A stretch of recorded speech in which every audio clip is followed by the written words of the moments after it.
Cube Radio. En direct à LCN. 8h45, on va rejoindre Richard Martineau dans les studios de Cube Radio. Salut Richard. Salut Audrey, bien sûr, je veux revenir sur ces coupes à TVA. Il faut toujours avoir en tête, Audrey, tu sais, les médias, des fois, on est narcissique. On a un micro, nous autres, puis on parle beaucoup de ce qui se passe dans notre secteur, dans notre milieu. Faut penser qu'il y a des gens qui nous écoutent, qui ont aussi peut-être perdu leur job et qui ont des amis qui ont des amis ou des proches qui ont perdu leur job, qui sont pas nécessairement dans le secteur des médias. On en a peut-être moins parlé, mais eux autres aussi, c'est pas évident. Donc, écoute, coupe. Et là, moi, je veux parler de ça parce que si un géant comme TVA, si un géant comme TVA, qui ont des émissions qui cartonnent là, en haut des codes d'écoute, là, si même ce géant-là est fragilisé, ça nous dit à quel point les milieux des médias québécois sont fragilisés. Et pourquoi on vous en parle? Pourquoi c'est important? Ben, c'est parce que si un peuple commence à regarder la télévision du pays d'à côté, qui va parler d'eux autres? Là? Tu sais, je veux dire, quand tu es jeune, puis tu regardes Netflix, et tu regardes Crave, et tu regardes Disney+, et tu regardes Paramount, ils vont pas te parler de ce que tu vis. Ils vont pas parler de ce qui se passe chez toi. Ils vont pas chanter ta réalité. Tu regardes la culture d'un autre. Et là, ça, c'est extrêmement... Écoute, il y a des questions à se poser. Les médias numériques, les Google, les Netflix de ce monde, ont tellement d'argent. Ces gens-là, ça chie des lingots d'or, littéralement. Je suis désolé, là. Ils ont tellement d'argent qu'ils peuvent vendre de la publicité à très bas prix.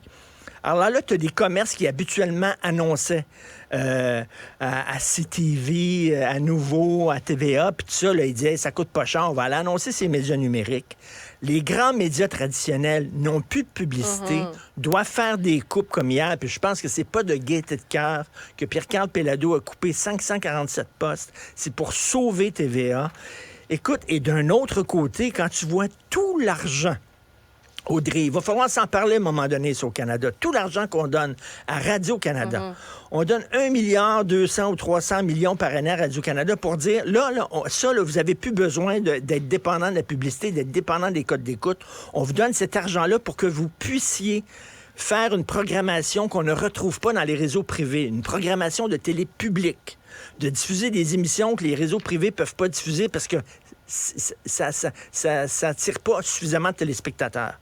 Et quand tu vois avec tout l'argent qu'ils ont Radio-Canada, qui en profitent pour vendre la publicité à rabais, pour aller chercher des gros noms parce qu'ils peuvent payer des gros salaires à des vedettes que les réseaux privés peuvent pas payer parce qu'ils ont tellement d'argent, et qui en même temps font des émissions qui pourraient se retrouver dans les réseaux privés, qui ne respectent pas leur mission de télévision publique, qui reçoivent énormément d'argent puis qui pilent sur le territoire de la télévision privée en faisant de la diffusion d'émissions privées, ça, c'est de la concurrence déloyale. Fait que là, tu te retrouves avec des médias privés comme TVA, comme Nouveau, comme CTV, qui sont pris en sandwich entre des géants numériques qui ont des gonzillards de dollars et Radio-Canada, qui a énormément d'argent subventionné par le fédéral. C'est très difficile. Et je reviens là-dessus, là, qu'un géant comme TVA, même eux autres, doivent faire des coupes. Ça veut dire que qu'on croyait ça va presque pas bien dans les intouchable, médias. là, Richard. Ça fait partie du paysage culturel québécois depuis tellement longtemps. Quoique Pierre-Carl Péladeau avait levé le drapeau rouge là, au cours des dernières semaines, des derniers mois quand même. On sentait qu'il allait se passer quelque chose, là, mais c'était un tsunami, là, vraiment, ce qui était annoncé hier. Oui, mais là, les gouvernements, M. Lacombe, là, ministre de la Culture au Québec, a dit qu'il va falloir revoir le financement, mais tu sais, c'est une industrie qui se porte très mal.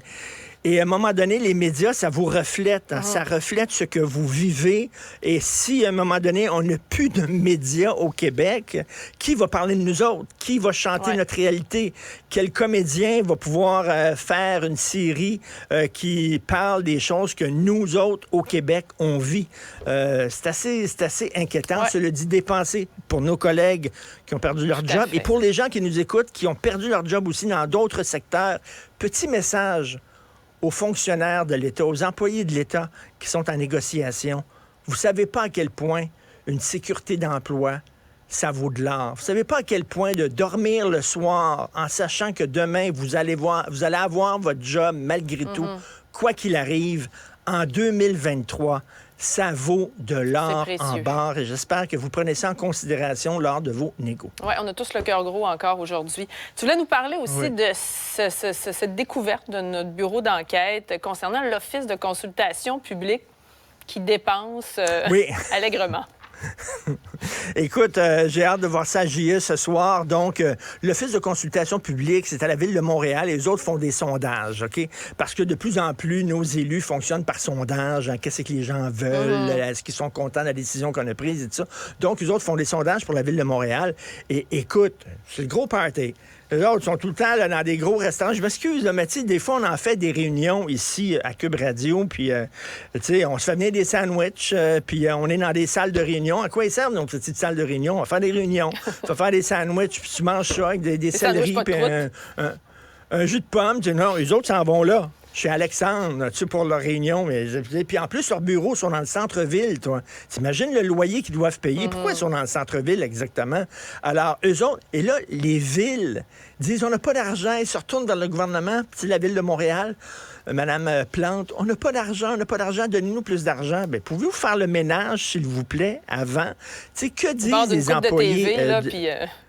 Ben, oui, il y a 3 TV à quoi, là, à 2000 pièces. En tout cas, ça n'a pas de sens, là. Vraiment, ils dépensent au bout. Qu'est-ce qu'on a dit au gouvernement? On a dit, là, les députés se sont donné des augmentations de salaire de 30 puis après ça, ils se retournent vers les employés du secteur public puis ils disent on n'a pas d'argent. Ça a l'air fou. Ben, la même chose pour la Ville de Montréal. Ils disent on n'a pas d'argent, mais je m'excuse, mais regardez, vous en avez de l'argent. C'est parce que l'argent est mal utilisé.